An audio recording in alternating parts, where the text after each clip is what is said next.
And now the election officers and tellers will move the ballot box to a private room and commence the counting. The entire process is supervised by election scrutineers and myself, and thank you.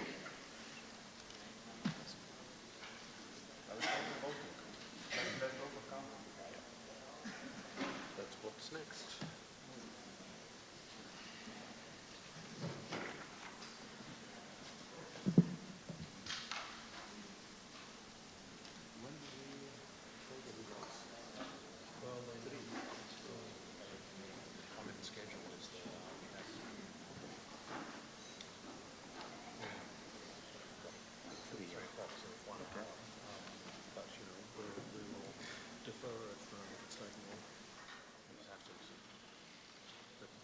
Be aware that the expectation is 3.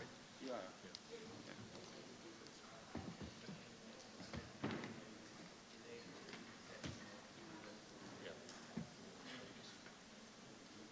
one.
Coffee is important.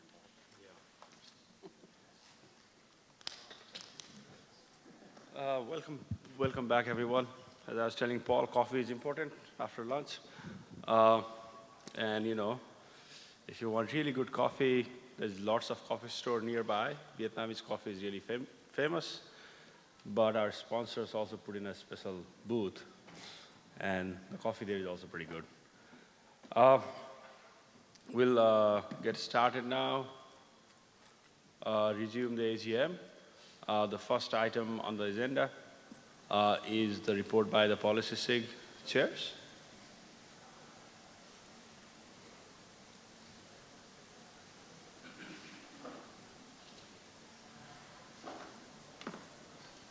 Oh, okay. I think there is more a formality of announcement of the votes closing.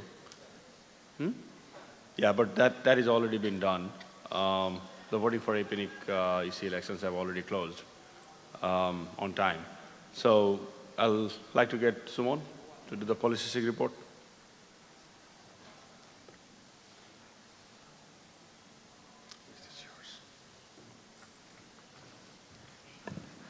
Thanks, Chair, and good afternoon, everyone. So we had a policy meeting yesterday, and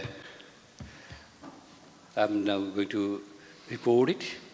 And the first agenda in the meeting was the sixth chair election.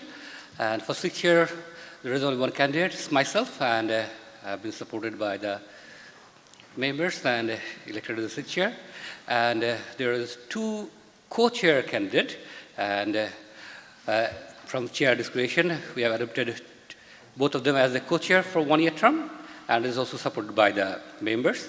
And at this moment, I actually like to thank the previous chair, Masatu Yamanishi, for his long time service in the policy and policy development process in APNIC region. And thanks to Masatu Yamanishi again. And in the sixth policy session, there are a few informational presentations, one by Internet Number Resource Status Report by Guangling Pan of APNIC. We have ASOC report by Phyllis Ilmaz.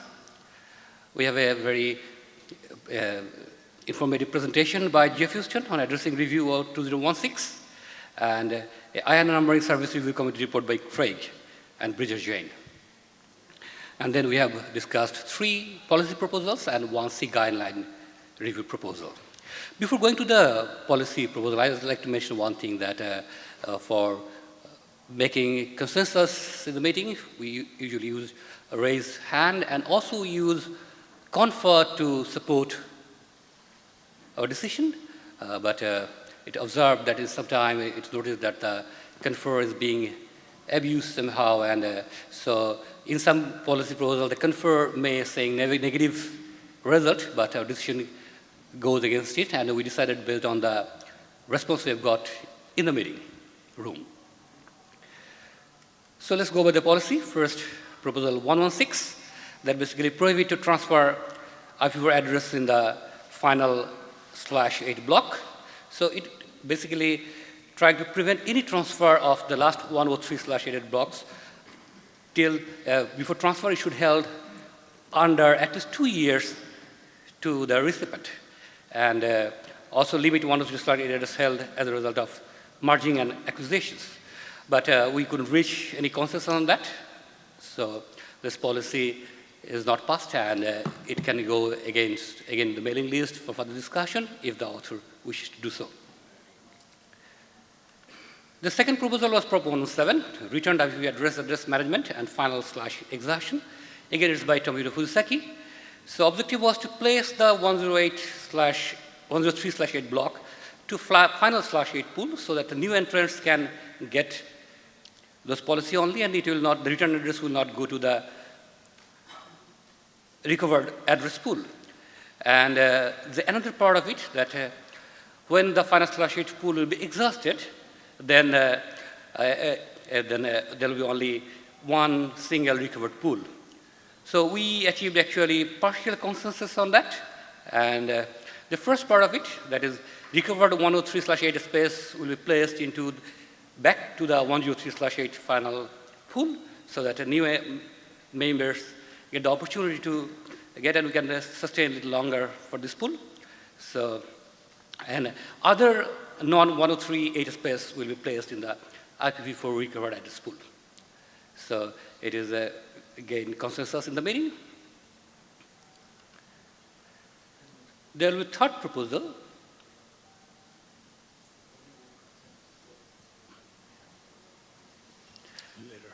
Later. Okay. So I mean, we can always, how do you prefer it? We want to I do think call it's it now? better, let's finish it. You can, or you want to do it now? Let's go back to the slide. Yep.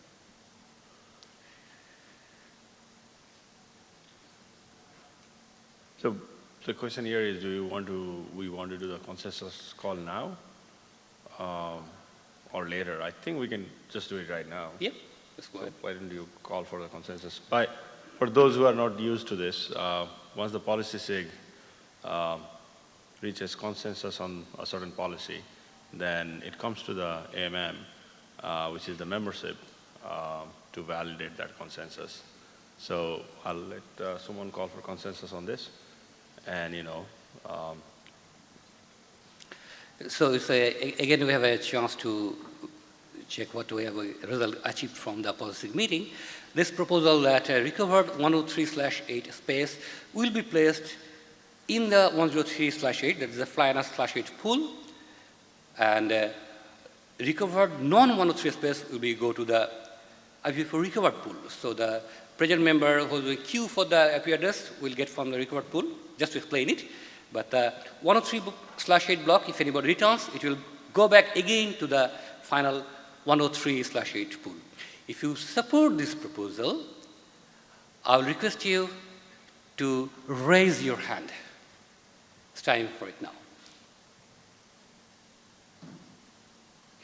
Thank you very much. Please keep your hand down. If someone actually want to oppose this proposal, please raise your hand now. I don't see any opposition, so I think we have reached consensus. But still, this proposal will be in the mailing list for review again. So if you have any observation, any objection against it, you can raise your voice in the mailing list during the review period.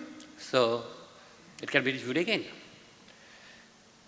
Thank you very much. So let's move to the next proposal. That is the proposal 118 that says no need policy in EPIC region for IPv transfer, proposed by David Hilario.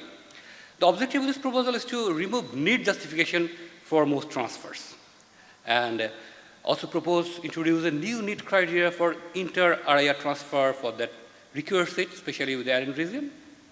And in the meeting we discussed, there are actually no consensus in the mailing list, and some supporting the mailing list and in the room, and there is a strong opposition, and eventually it blocked consensus. So it is also not passed, and author, if wish, may move it forward again to the mailing list and discuss again, and we can discuss again in the next meeting.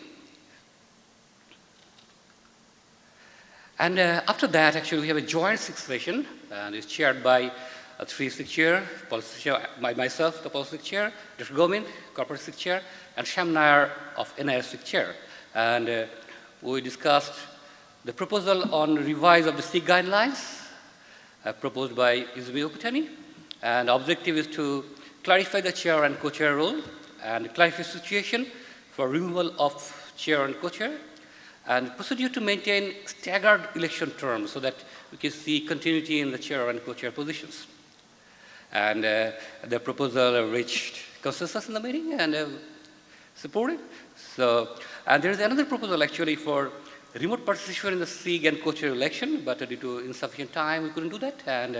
And Izumi agreed to discuss on the mailing list, and maybe the next meeting we'll discuss it again. So that is a from report from the policy meeting. Thank you very much. If you have any question, I can take.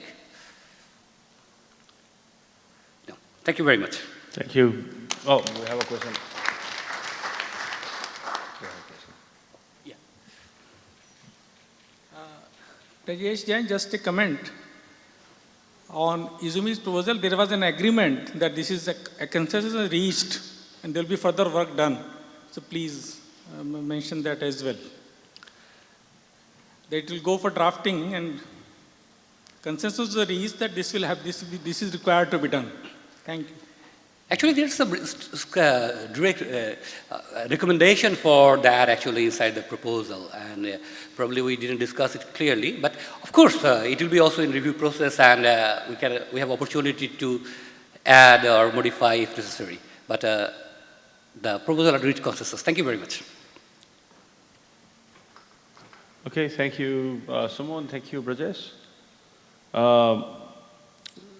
If you go through the agenda, then we have actually gone through the IPv6 readiness measurement and the APIX report. I was told that there was one more BOF that would want to do a presentation. That is, Duncan wanted to give a quick update on the APNIC Foundation BOF. And then we'll go to iChain after that. Thank you very much, Chair. Yes, and good afternoon, everybody. Yes, just to provide a quick update to everyone about the APNIC Foundation BOF. As some of you may know, this was the second APNIC Foundation BOF held as part of these conferences, the first being in Sri Lanka. The basic intention of the BOF was to share with the community details on three key areas of the Foundation and its development. Firstly, a presentation by Paul Wilson, APNIC's Director General, explaining the strategy and history of the Foundation, basically answering the questions of why the Foundation has been formed, what it will be focused on, where it will be operating, and how it will be operating, and going into some detail to make sure the community is fully informed about the Foundation's activities. And then to illustrate the focus of the Foundation, we were very pleased to be able to invite the Chairman of the Board of NetNam, obviously our hosts here at Apricot, Mr. Tran Ban Thai.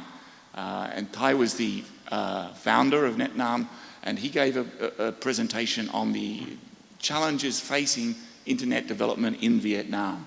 And the aim of that presentation was to illustrate the challenges facing internet development from the perspective of an ISP, and allow the community to better understand through a specific example of the Foundation's activities and the sort of things that it will be supporting and working on. And then finally, I gave a brief presentation in the BOF on specific examples that the Foundation is already working on through the development of funding proposals. Two that I focused on particularly was an invitation for proposals by the Australian Department of Foreign Affairs for cybersecurity training and support in the Pacific. And the second one was the recent TAIN call for proposals around network training and engineering support for the NREN community of TAINs in the Asia Pacific. And both of these call for proposals illustrate the type of focus that the Foundation will have. In addition to that, I detailed the previous support that the development program, the external support that the development program had received through its collaboration with the ITU, through funding from the Japanese International Cooperation Agency for the development of online security training materials. And those three presentations made up the BOF. We had a little bit of engagement with the audience. I think we're interested to continue to provide the community with information to make sure everyone's fully aware of the Foundation's activities, and very keen to engage with members of the community, both in terms of their needs that the Foundation could help with, but also for opportunities of collaboration and support. So thank you very much, Chair. I think that brings to the end. Thank you, Duncan.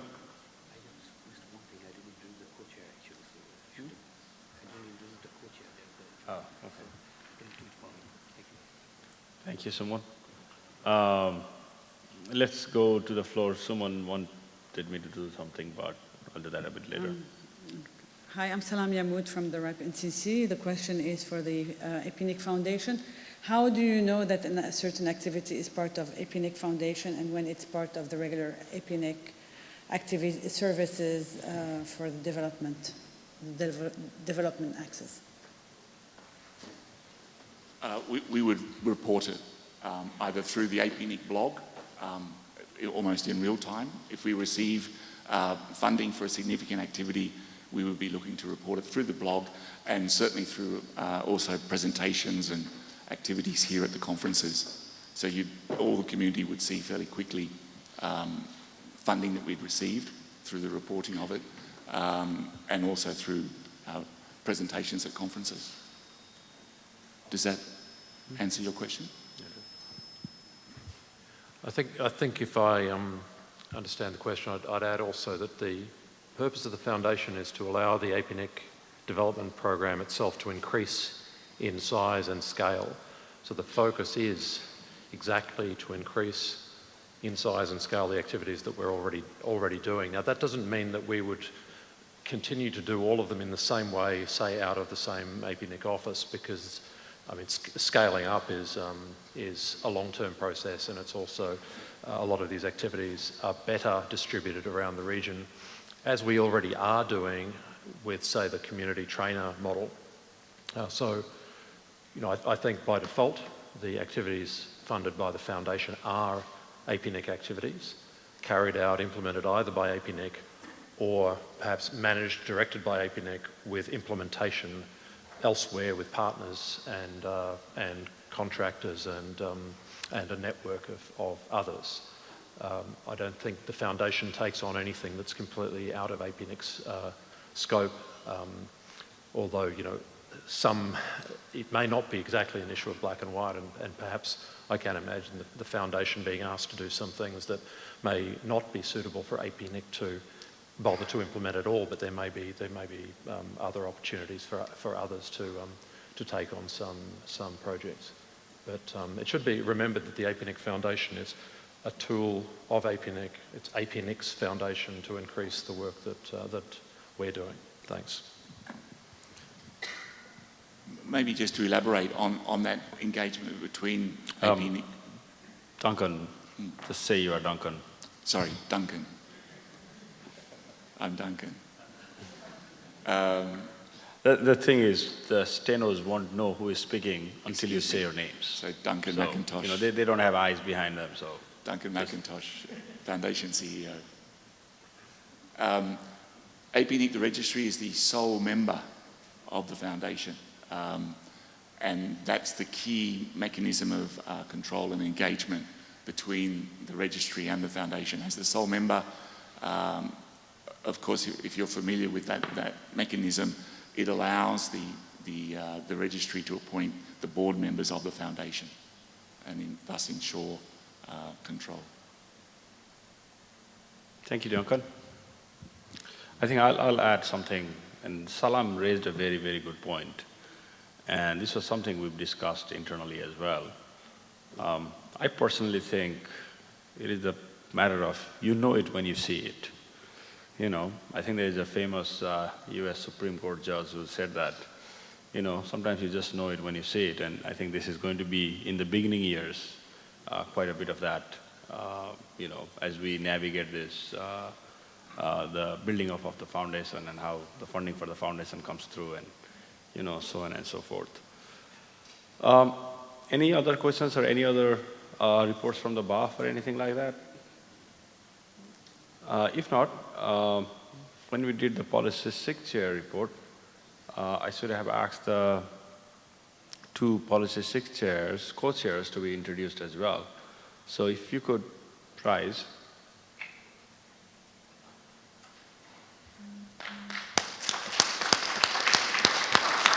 And just introduce yourself in the mics on the floor, just, you know, so that the members know who our Policy 6 co-chairs are. Congratulations to both of them for being elected co-chairs. I'm Jing Han Gu from TWNIC.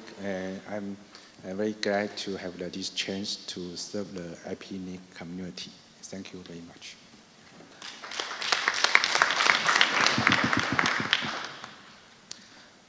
Bertrand Charrier from New Caledonia. I'm very grateful to have been chosen as a co-chair, and following the steps of Andy, Masato, and now Simon, I think we're going to do a good job. Thank you all. Thank you. Okay, I think now we can do a bit of an open mic before we go to the APNIC 44 update. Or actually, I can reverse that and invite Aichin to talk about the next APNIC meeting, APNIC 44, which is going to be in Taichung in Taiwan. Aichin.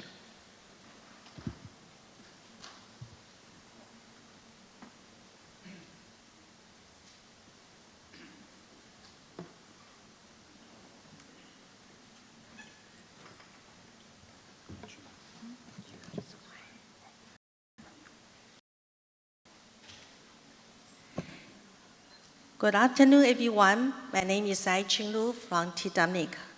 As you can see, APNIC 43 is a very successful, and we all appreciate APNIC and the VNIC's effort. For the upcoming APNIC 44, I believe APNIC and the TWNIC will do our best to make the meeting successful too. APNIC 44 will be held on September 7 to 14 in Taichung City, Taiwan. Today, I would like to update some information to you.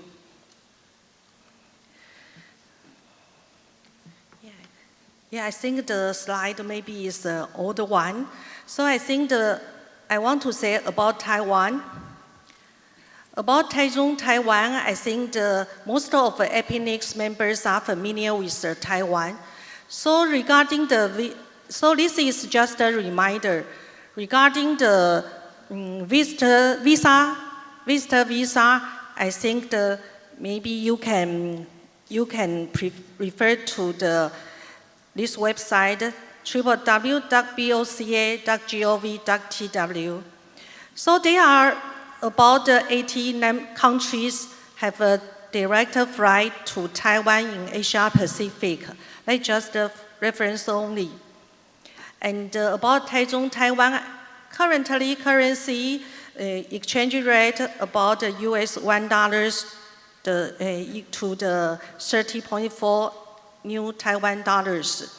Electricity is 110 volt. I think time zone is UTC +8. And the climate, I think warm, humidity, subtropical climates with an average annual temperature of 23.3. But I think the meeting is in Taichung. The temperature about 25 to 30 degrees. Yeah. I think everybody care about how to go to Taichung. So when you arrive at Taoyuan International Airport, you can go to the high-speed rail Taoyuan Station by airport MRT. Then to take high-speed rail to Taichung Station directly. I think it takes about 40 minutes. And during this time, you can enjoy the scenery along the way because they will pass the different cities. So when you're in Taichung Station, they have a shuttle bus will pick up you to the venue hotel. After site survey, APNIC selected a conference venue in Splendor Hotel. Splendor Hotel, I think, is the 5-star hotel located in the hub of Taichung with the 222 comfortable guest rooms and 4 international restaurants. Especially, they have a temperature-controlled sky pool.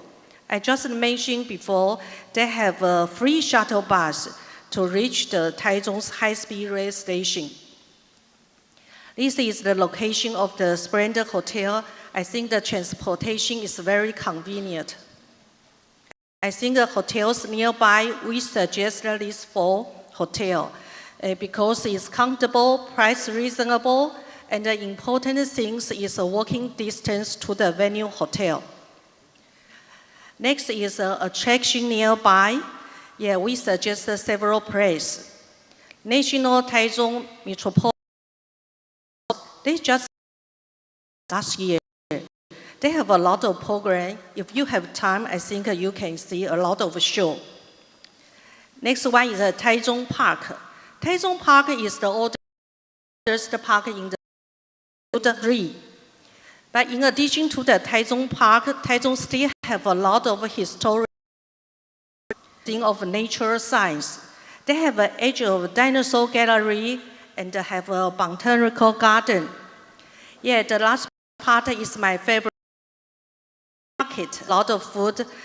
And somebody told us the night market is a food creativity because they like to try the new taste.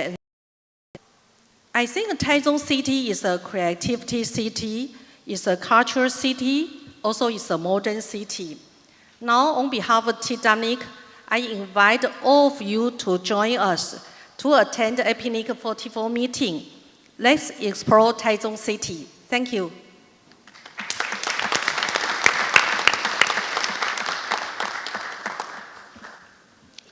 Thank you very much, Haisin, and we hope all of us will be there in APNIC 44 in Taichung. Thank you for hosting the meeting. We still have some time left, actually quite a lot of time left.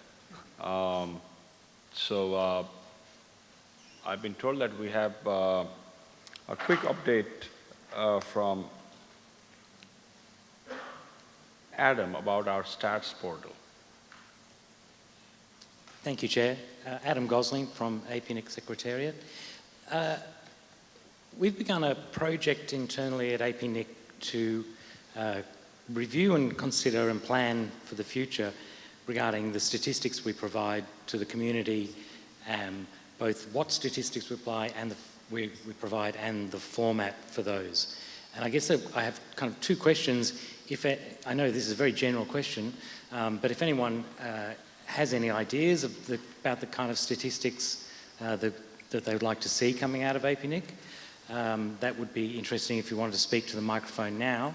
But alternatively, if you would like to be involved in the process going forward, I'm kind of interested in creating a focal group of interested parties for more ongoing and in-depth discussion about the subject.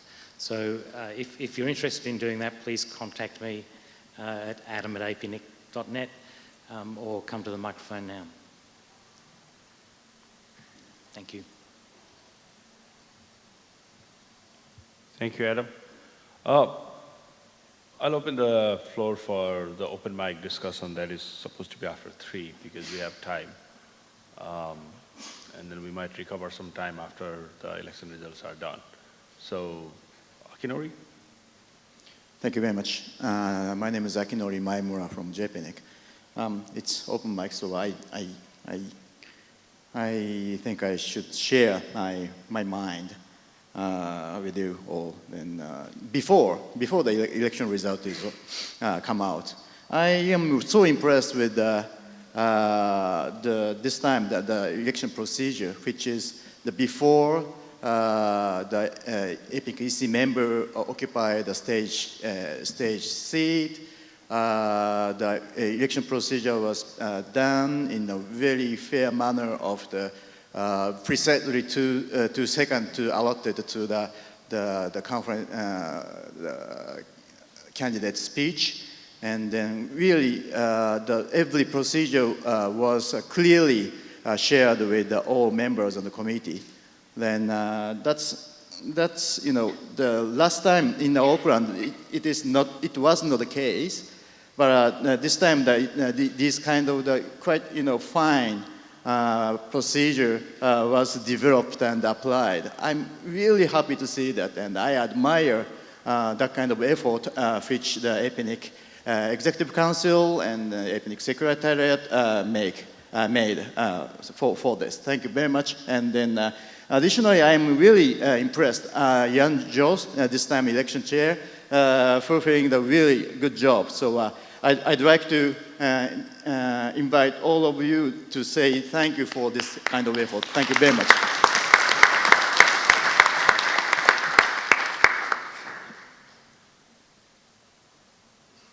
Thank you, Akinori.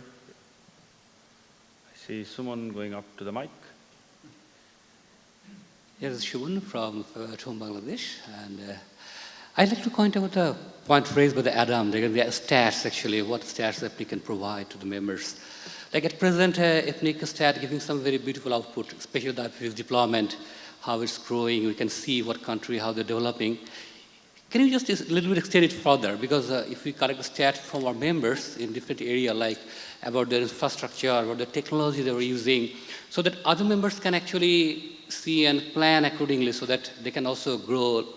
Some countries have a very good transmission or backbone network, and for the last mile, how the GPON network is going in different countries, triple plus services is taking over or not. So this kind, I don't know, it's possible if the member, we can get these statistics from the members and maybe anonymously, or if somebody want to publish the country name or something, then other members actually can get benefited for plan their network, plan their services. That's my point. Thank you.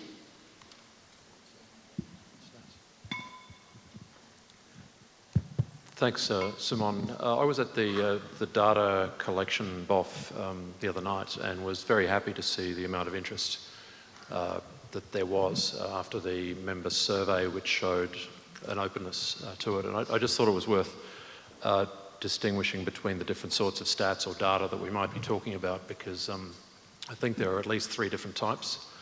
There is service stats that APNIC can publish as records of what we do, and we are authoritative for that. So the current stats portal shows the IP address allocations, V4, V6, ASNs, according to countries and sub-regions and so forth, and we're authoritative for that. So that's something that comes directly out of our system, and it's made available as evidence of what we're doing.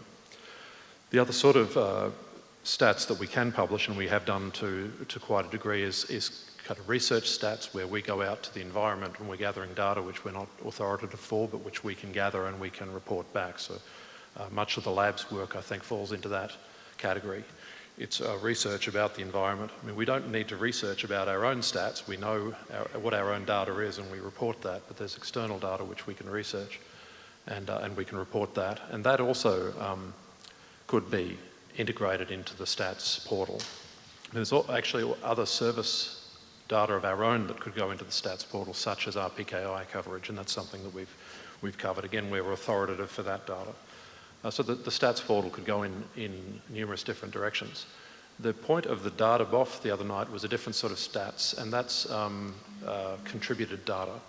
So the idea in general there was that any group of members who feel they have a mutual interest in sharing data that they could contribute would be able to do that on a platform. And we heard about a couple of different platforms where that's working quite successfully at EuroIX and also through the different projects that Jay Daly reported on. So that's there are 3 different sorts of data. We tend to call them stats, although I don't think they are statistics. I think it's just data. And as we heard before, there was quite a bit of interest in the contributed data, the third class, the contributed data, and the possibility of taking that further so that the APNIC community could pool data, maybe different sets of data for different interest groups, but that data could be pooled and shared amongst the contributors for mutual benefit. And so I think after the show of hands that we had the other night, we'll go on talking about that in Taichung and beyond if there's interest. Thanks.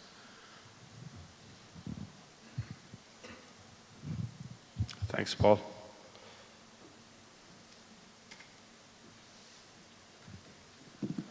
Brajesh Jain, in the policy SIG, there were 2 points which had come up that were transfer of address period from the existing to the new one.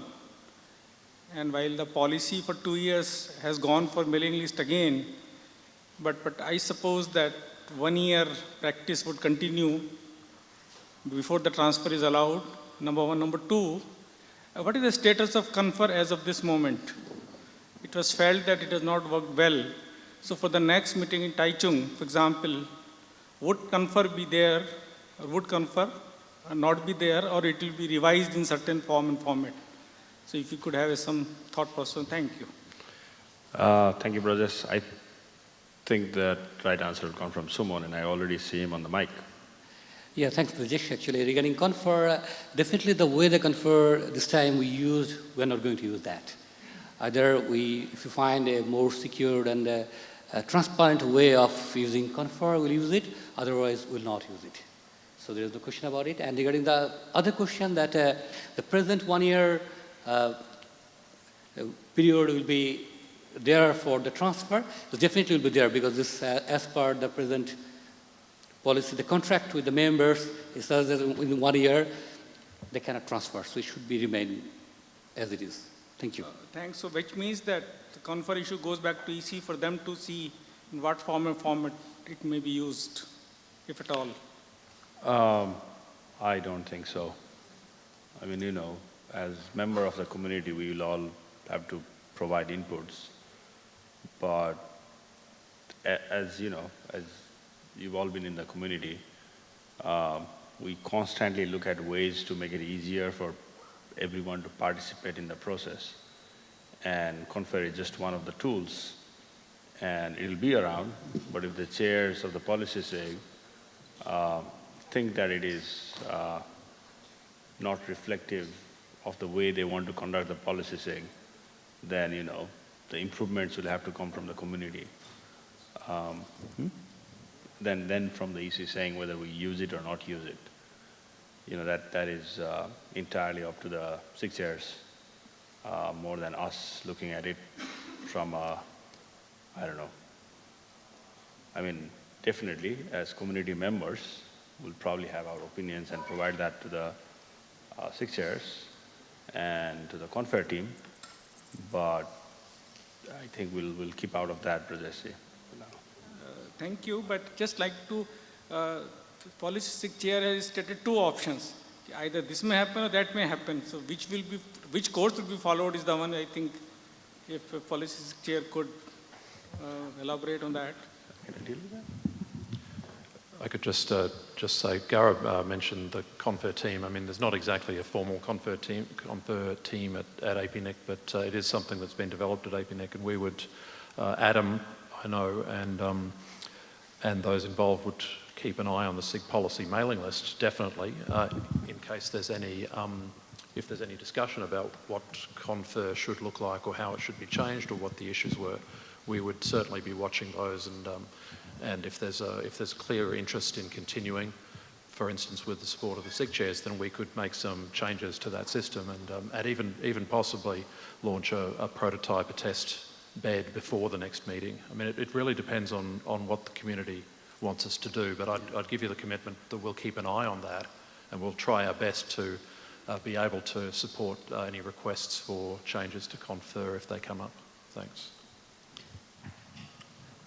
I think just to add one more point about what Bill is telling, that what Gaurav mentioned, that Confer is another tool to actually support in decision making for the chairs as well as the clear visibility to the people in the meeting. So if it doesn't do that, then we're not going to use that at the point. But it's a very good, it helps the chair, and you can modify in such a way based on the feedback from the members and chairs and the community. We like to use that, but if it doesn't support that, we're not going to use it. At least I clearly mentioned that the present state of Confer, we're definitely not going to use it in the next meeting. So if community agrees with a new, more transparent way that really reflects the wish of the community, it helps because some people do not want to raise their voice in our part of the region, so at this Confer they can raise their voice. That was the honest intention in a transparent and trust-based manner. If it doesn't work, we need to find out the way how we can be more transparent and more clear result is visible. Thank you very much. Thank you. Thank you. Akino Maimura, JPNIC. I almost agree with the Simon said, and when I was in the Confer was introduced when I was for the EC, and I remember that. And at the time, the Confer was a really great tool to visualize the temperature of the room, and then it was not meant to be the voting means for the remote participant. Such kind of the clarification is definitely needed when we discuss the quite, the tough policy proposal, which may have a lot of different opinions. Then please clarify how to use that, we will be happier than right now. Thank you very much.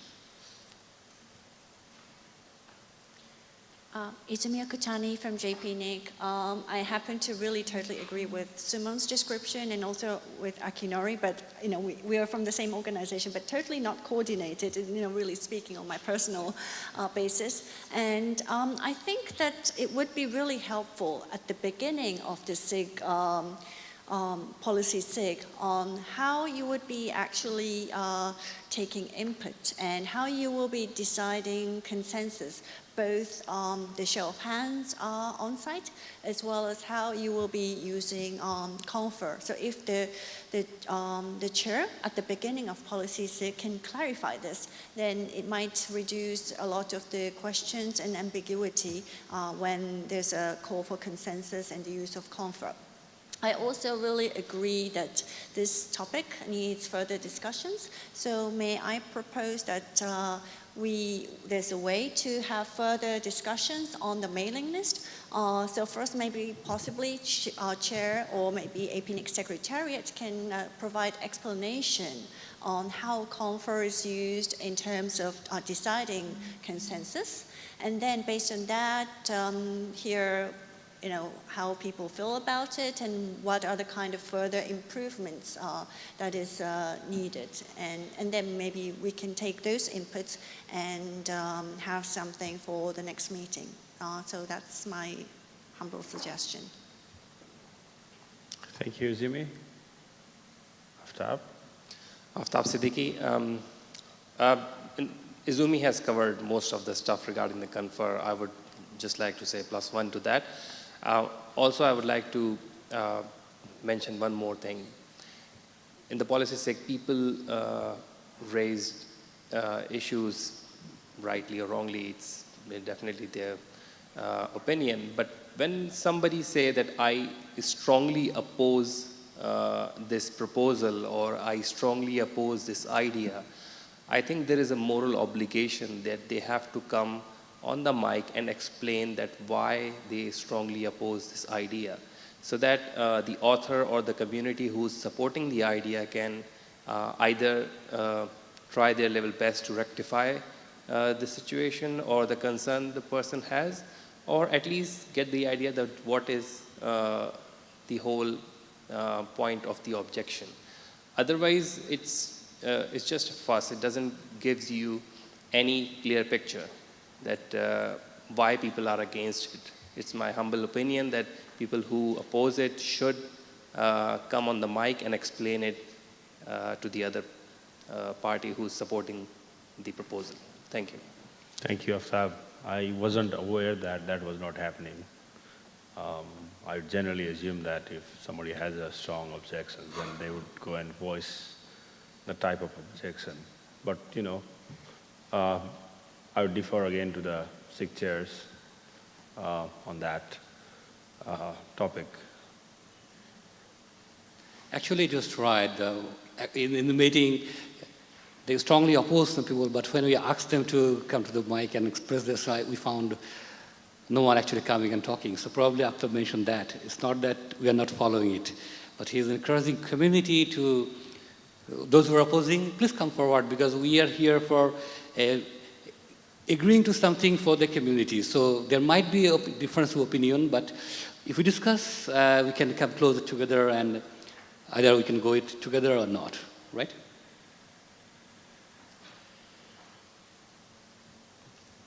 Yeah, Aftab Siddiqui again. Just to clarify that chair and the co-chair repeatedly asked the community that if you are strongly opposing it, then please come to the mic. And as I said again, it's the moral obligation on the community member who is opposing it rather than on the chair or co-chair. Yeah, that's my point. Thank you. I agree with that. Any other issues? We are still continuing on with the open mic for another 10-15 minutes or so.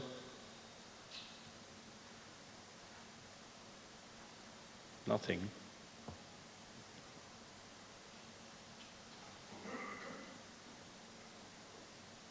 Okay, I think we'll probably call for adjourning this meeting until the election results are ready. There's lightning talks happening in the next room over there. Because there's no coffee outside, I think, because it's not yet coffee time. But what we could go ahead and do the vote of thanks so that we don't have to come back later and resume the session after the election results. Tony, do you think we can do that now?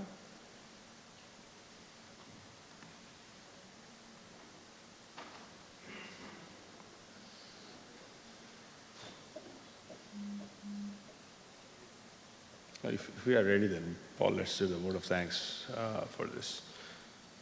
But then we'll be in this funny position of thanking Jan before his job is done. So we'll defer that to after the short break. So let's take a break. We should be back here in, let's say, 3 is too tight, so let's get back here around 3:15 to resume the sessions and, to complete the remaining election results, which will formally close the day for us. Thank you.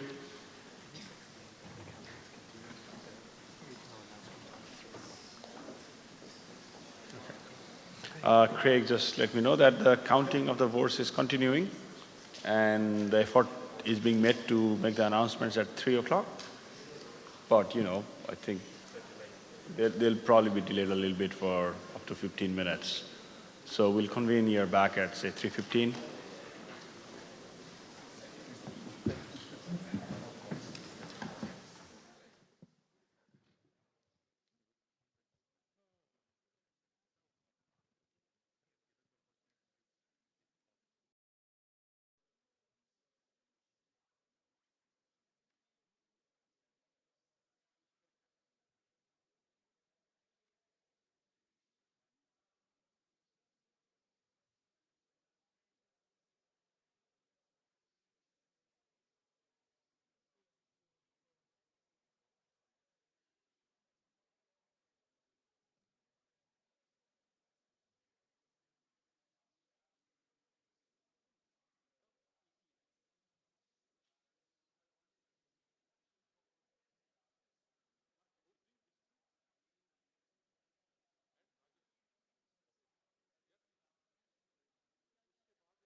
sort of informed that the election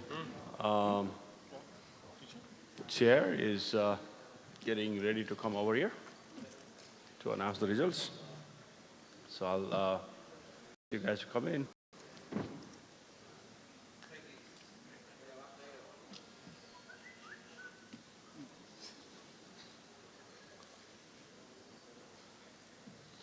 So while we wait for the final results to arrive,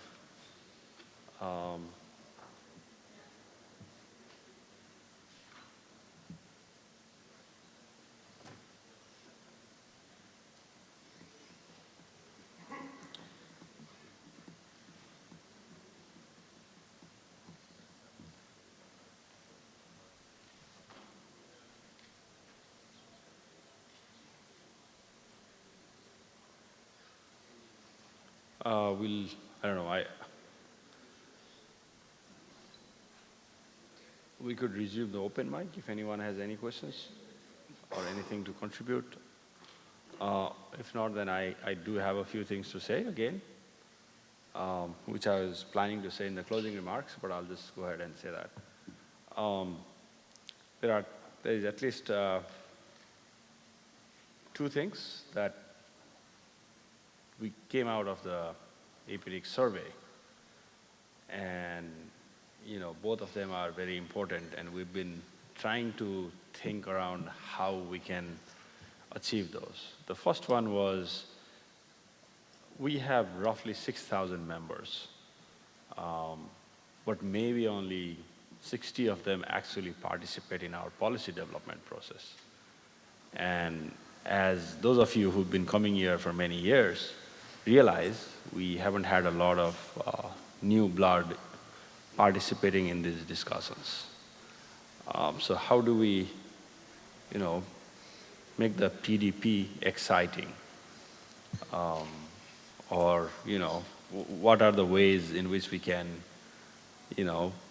make people more interested in the address policy discussion? And so on and so forth. So I would welcome comments on those.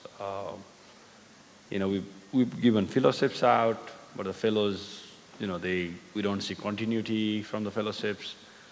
We've made a lot of effort at different NOGs to reach out and everything, and so on. So I don't know, maybe experiences from the other regions, other RIRs.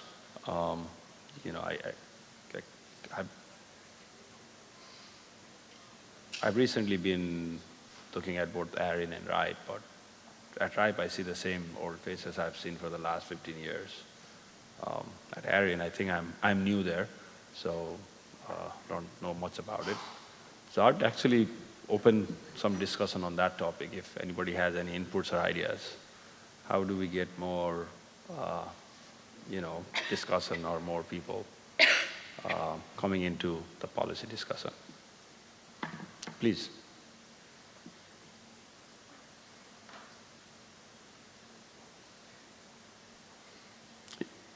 If not, yep.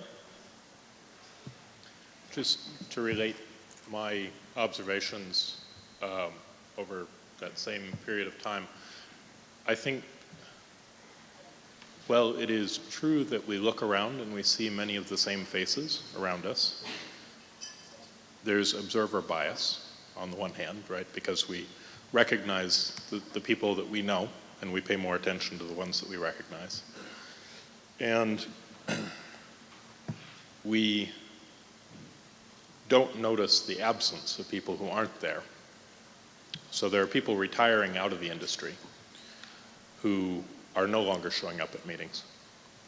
And there are new people showing up who are younger, maybe not as young as we were when we started in this industry though. And so I think the average age at these meetings is going up, but it's not going up 1 year per year. If it were going up 1 year per year, I would say that we had a real problem. But as long as it's going up substantially less than that, it doesn't worry me at a crisis level. But I think that doing outreach is important, and I think that There are regions which have handled this relatively well, and Caribnog, I think, is an example of a place where, in the Caribbean, where they have done a lot of work to try to make sure that networking events contain a parallel track for youth that is not just sort of for youth by old people, but involves youth in the planning so that it will actually be things that youthful people think are hip and not things that youthful people think that grown-ups think they'll think are hip. And that has shown some success. I think also outreach into the academic community always helps because by their nature, students and grad students are young. Just a few ideas. Thanks, Bill. John? I've attended all of the John. New Zealand, Jonathan Brewer from New Zealand, and I've attended all of the New Zealand Network Operator Group meetings since 2004. And at every one, we have had a wonderful APNIC presence. Almost every one, I think we've had Ellie talking about APNIC services and Jeff Houston talking about the research that he does. But we've never mentioned policy. No one has ever spoken about the policies that go on or how APNIC members might be interacting in policy development during these meetings. So this is my observation, and it could be something we could change. Thank you, John. Yeah, I'll respond to John a bit later on that topic because I think we tried to do a lot of policy things, but the attendance was so dismal that we kind of gave up at some point. Anyway, Awal? Awal from Bangladesh. I was in the policy 6 session yesterday, and I think policy development process is a little bit difficult. Sometimes I think it's more difficult than BGP or IPv6. I think somebody gets benefit out of policy and they are more involved in the policy development process other than the general community, because it may not be easier for somebody who is not in this room and not continuously involving coming up in this APNIC meeting regularly. So, and also APNIC might have collect some statistics which countries or which regions have more contribution and more participation in policy development process rather than those economies who are not participating regularly. And why they are not participating, it's the most important question, should be for the community. And we need to identify why they are not doing this, and APNIC can put some effort to outreach those areas to contribute, encouraging the community to come and or either in person or remotely to contribute in PDP. I think, and also for young people, it's definitely more difficult because of the terminologies, the historically, those previous PDPs. We need to go through all of them to understand the new PDP, right? So sometimes it's very difficult. Can we do it more simplified way? Yeah, that's my question. Thank you. Thank you all. Izumi? Izumi Okutani from JP. I totally agree with the earlier speakers about the need for more outreach to the operators or who may not be so familiar with the whole, like the general existence of the PDP or how it works. In addition to that, I think it's really challenging for a newcomer to come up and stand up and, you know, express their opinion about policy proposals. They might have really great opinion, but feel afraid, am I being right, or is this a silly question? So what might be helpful is have like an informal setting, either in the form of bath or maybe lunch table or something, that every time there's like an explanation about the policy proposal, what's the idea behind it, and what are the basic things that you want to know, and then people can ask any questions and share like really frank opinions but it's not treated as an official comment, and it's just a way for people to, deepen their understanding. And if they really feel like, okay, I've formed an opinion about it, they might feel more comfortable to speak up. So it's one of the things that might be worth considering in addition to the outreach to other communities. My 2 cents. Thank you, Izumi. I think Axel was there before Mr. Jain. Thank you. So, Axel Pavlik, RIPE NCC. I'm with the RIPE NCC for a little while now, and one of the first tasks that we set ourselves when I was, after I arrived, was to get fresh blood into the community. That's more than 15 years ago. I do agree to a large degree with Bill. There's some bias here. We know the people that we know.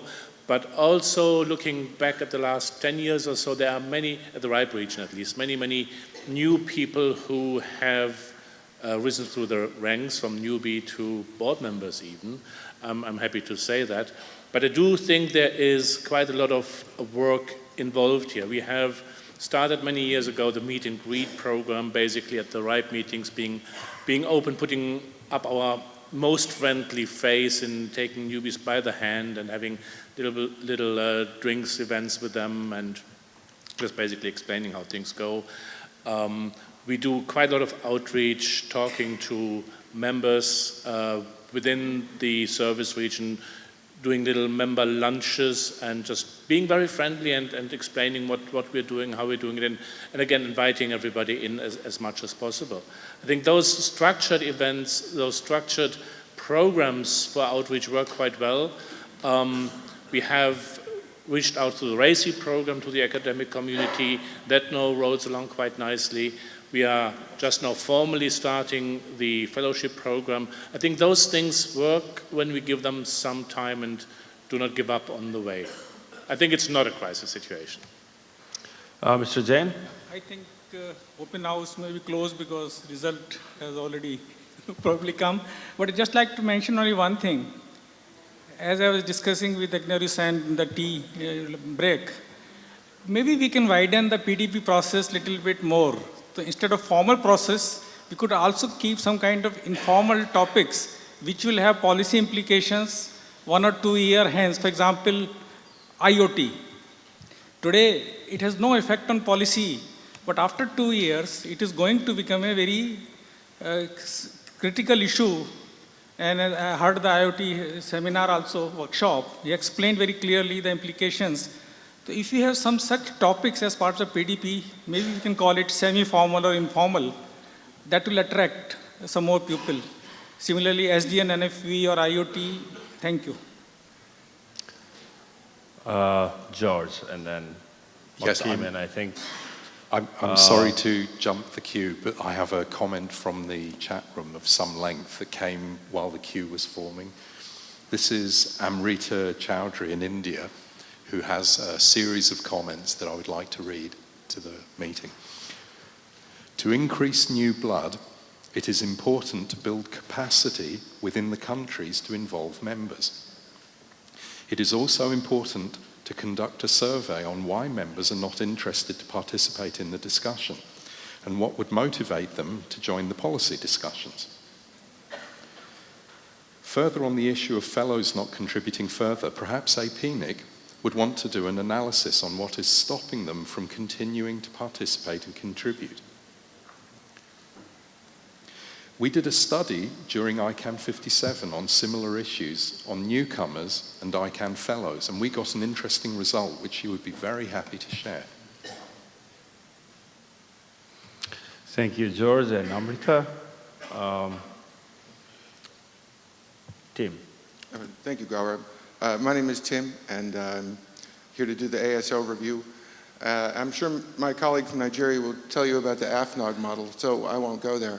But I did ask when I first got here, after the workshops had finished, how many of those young engineers were staying for the policy meetings, and the answer was 2 or 3. So I would suspect that those young engineers might be your target market, and trying to figure out how to get them to stay for an extra few days would be a useful strategy. Thank you. I don't know you. Yeah, so my name is Sheon Ojedeji, Afrinic board member. And I think Tim just mentioned one of the comments I wanted to make in relation to the need to actually probably have people that come for the NOG to stay all through the APNIC meeting as well. That is how we do it at AFNOG. Once you get to sign up for a workshop, it's assumed that you are going to, you are actually planned for the whole 2 weeks. That's part of the whole package. So that gives an opportunity for them to be in the room and then listen to the policy discussion. Usually, most of them don't start talking, just as it's been said, because they really don't have an idea of what is being talked about. The other thing is how we handle the newcomers. I happen to be a newcomer to Apricot. This is my first meeting, and I would say I think it would be good if APNIC could try to have an introductory approach during the newcomer sessions. If you could present some of the policy discussion, maybe the summary of it, introduce the policy co-chairs, so that these new people can actually meet them after the session and have some one-on-one discussion with them. That could help. Well, one last thing I just want to add is that I understand that this environment is quite challenging in terms of identifying what kind of translations is possible, because I think that is one of the challenges that may exist in this environment. For us in Afrinic, we do have translations, French and English, but I understand that because this place is more diverse in language, so it's probably difficult to say maybe it's going to be one particular language or another. So if there's a way to kind of engage, have a language group kind of thing, maybe people who are experienced in the policy development, they kind of look for their various language-related folks and try to explain the policy issues and policy challenges and PDP process to them in the way that they will understand in their language. That could actually help improve the understanding. Then it now comes to how they communicate it. Because I must say, when I noticed that there were challenges in communicating in English during the discussion. So I think people need comfort zone. They need the environment to be able to communicate in a way that they prefer. So I would suggest that the EC and the community explore how to ways to get people to communicate in the language they prefer. If an example or a suggestion could be... Actually, can we make it shorter? I've been told. Oh, okay, sorry. 4 minutes now. I'm sorry for taking so much time. Okay, in summary, I would like to suggest that if there is going to be a survey, I would probably just use that to send in some more comments. Thank you. Thank you. Alejandro, make it short, please. Okay, Alejandro from LACNIC board. We have had the same concern in the LACNIC region for some time, for 1-2 years. We have done some measures that have shown some improvement, shortly. First, we have been trying to train the chairs to do a better job as chairs when they're conducting. Sometimes they are good at policy, but not good conducting, so helping them to be better. Second, we have had informal sessions online before the actual forum, so people can share their thoughts in a more informal way before the actual meeting.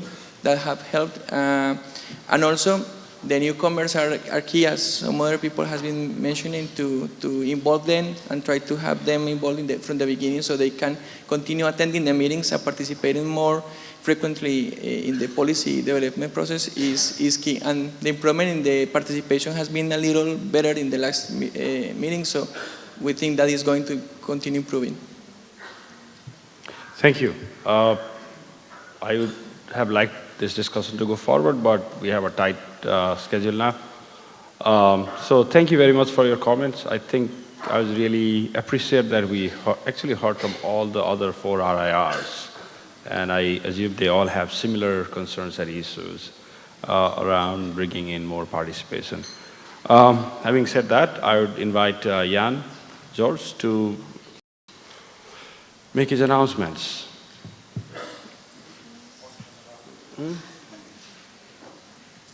Did you make slides or no slides, right?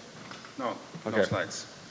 Hello, I'm Jan George, I'm the chair of elections, and I have here the results. This year's Oscars.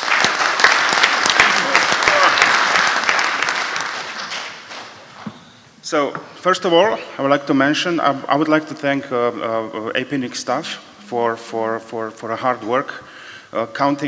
Double counting and comparing all things. It took a long time, we are sorry. It took longer than it was intended. I would also like to thank Altina and Ernest to scrutineer and oversee the whole process. I was also there to see the whole process, so we can say that we have results here. Who is shivering now? I will open it. Hopefully I got the right envelope this time. What made the Oscars? All right. So, APNIC 43, 2017, APNIC Executive Council election, 2nd March 2017. This is the declaration of results. We had total valid paper ballots of 269 and total invalid paper ballots of 0.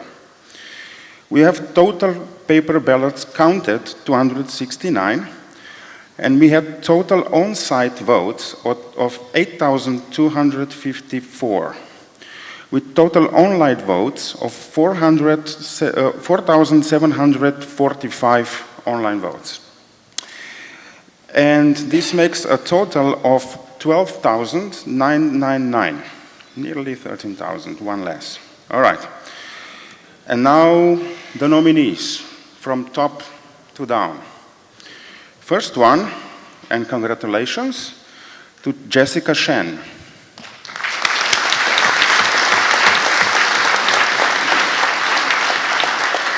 With 3,174 votes. Next one, Garaup. Congratulations. With 3,075 votes. You don't have to write it, you will get it. You will get the paper. Third, Kenny Huang. Congratulations. It is 2,428 votes. And fourth,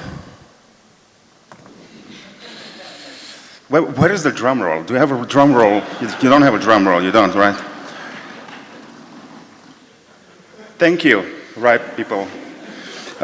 Izumi Okutani, congratulations.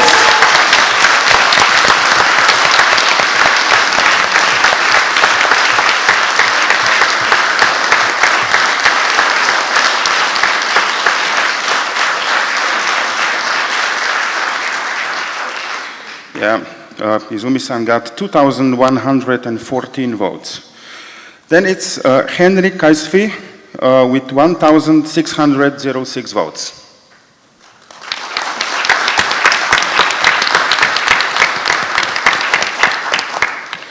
Jonathan Brewer, 314.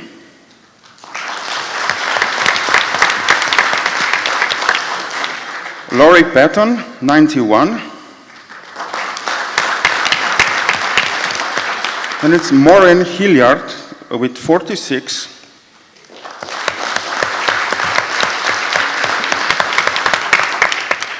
Mohammed Sabir Ahmed, 38. Greg Fonti, 37, sorry. Mohammed Shabuddin with 28.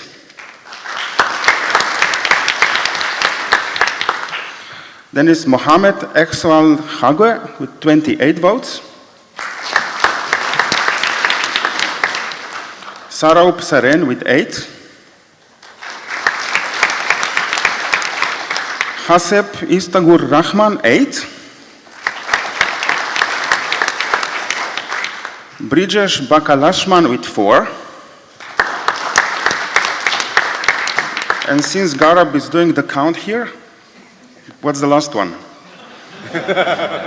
0, 2, 1. Anand Shwan Kuman Mehta, 0, unfortunately.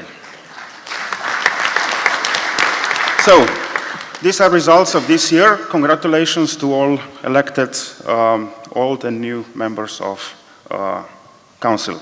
And that's all from me. Thank you very much.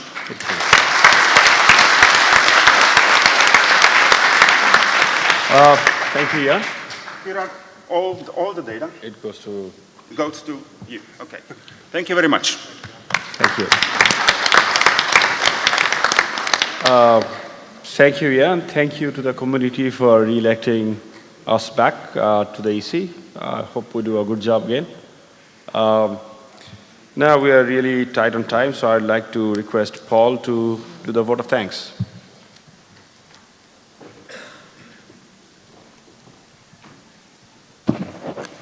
Congratulations to the EC members, by the way. I guess the first thanks, I'll just repeat what was said before. Thanks very much to James Spenceley, the outgoing EC member and until today, Treasurer. More people to thank for APNIC 43. Now, normally we'd be giving gifts or mementos at this time, but that's actually going to happen at the closing of the overall event. But our hosts have been VNNIC, Vietnam Internet Association, and NetNAM. So thanks very much to those three organisations for hosting APNIC 43 and Apricot 2017. Let's give them a round of applause.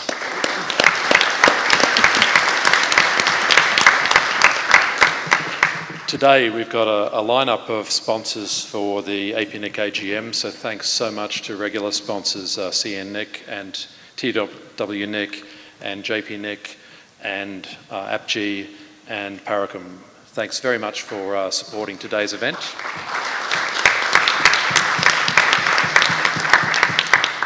There are community members here to be thanked. Some have been around for a while, some are new in these seats. So the Policy SIG chairs, chair and co-chair, chairs are Sumon, of course, Bertrand and Ching Heng, and congratulations to all of you for being elected to your positions this week. Special thanks to also to Masato-san for his long leadership and contribution. The NIR SIG chairs and co-chairs, Shiam Nair, Ajay Kumar and Sen Yu. Cooperation SIG chairs, Dr. Govind and Billy. Others also, APIX, thanks Chi Hu for reporting today, and Professor Tseng, now long-standing chair of the APNIC IPv6 Readiness Measurement BOF, and special thanks to them, to you all for your efforts, and to all the speakers and moderators here in the APNIC sessions this week. Thank you.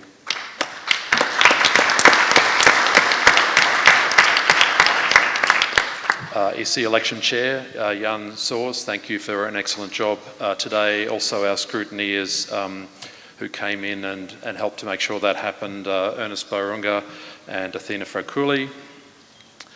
Always the steno captioners, Nikki Misso and Alan Bell.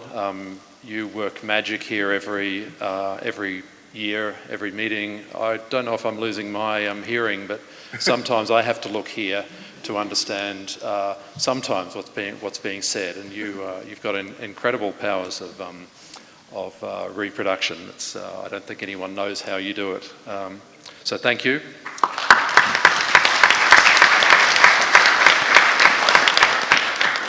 Thanks very much to my bosses here, the APNIC EC. Working hard all week, sitting up here all day. Really fantastic to have your support. The Number Council folks as well, who are helping us regularly, not just here, but at the ICANN meetings and other meetings. APNIC staff. Could I ask the APNIC staff who are in the room to stand up, please? This is not everyone, but this is some of us. Thank you.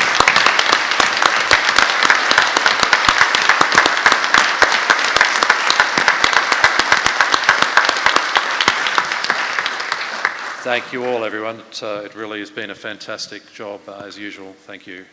RAR colleagues for coming from all over the planet, quite a few of you here.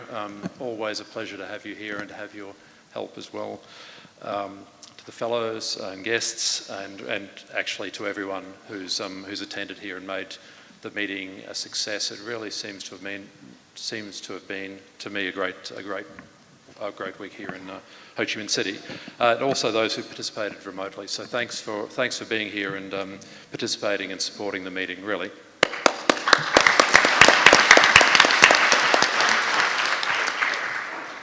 So please, this is the end of the APNIC 43 session or part of Apricot 2017. We've got a closing session, which I guess is going on now. In the meantime, please stay in touch by these APNIC feedback channels via the blog, via apnic.net/social, and see you again, all or most of you, I hope, in Taichung in Taiwan, thanks to TW Nick, who'll be hosting us there. Thank you.